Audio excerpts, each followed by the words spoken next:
Point Blank, these employees are piecing together the Interceptor. Point Blank is the sole manufacturer of the product for the military.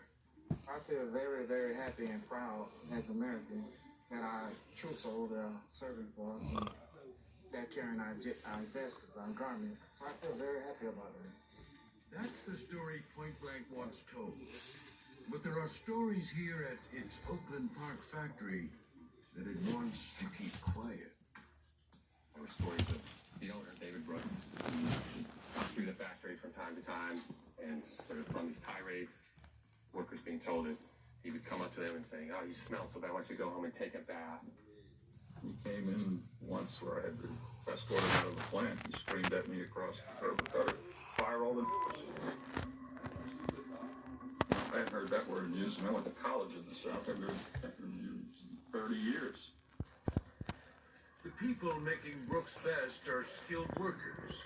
Many are immigrants who put in long hours in a hot Florida factory with no windows and little air conditioning.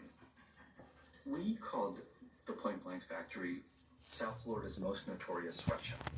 It's a place where vermin ran around, where the water cooler couldn't be used because one day workers opened it up and they found roaches in it. It's a place where profits appear to be all that matters. People were subhuman to David Brooks. He didn't care that they had lives and families and expectations and aspirations. They were just something he could use. But it's time for change. And in July 2002, factory workers decide to launch a campaign to join Unite, the textile workers union. And that means that his own employees are going to take on the rich and powerful David Brooks. And on July 18th, several step up to give notice to Brooks managers of the interest in joining a union. Many employees began to chant something that was very popular at that particular time. In Spanish, "Si se puede," which means yes, we can. Nobody got physical, nobody did anything other than talk like this. But David Brooks will not tolerate such an affront. Almost immediately, everyone is ordered out of the building. The company's response was to call the police to intimidate the workers. Point Blank is a news story again. Look at position. People working hard. We had sometimes no water for drinking. His workers are fired up, but David Brooks is determined to win this fight. He fires 3 union supporters.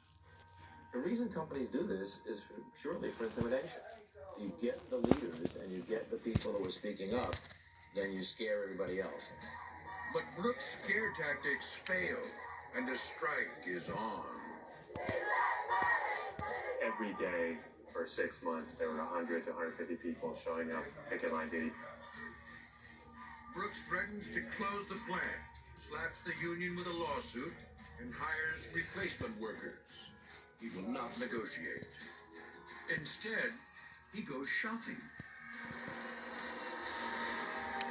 In August, he takes off for his annual spree to Los Angeles and Las Vegas, spending $40,000 in just 5 days.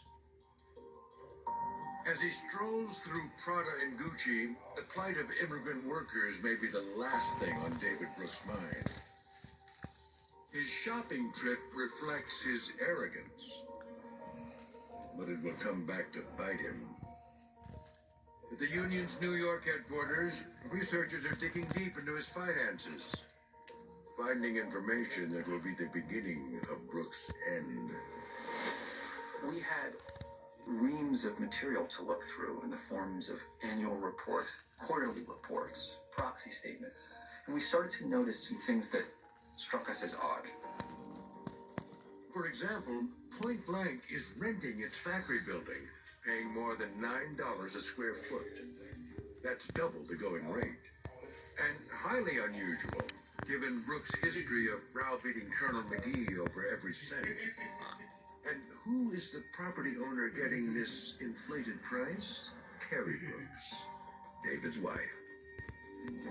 And then they come upon a check. At the top left of the check, it had the words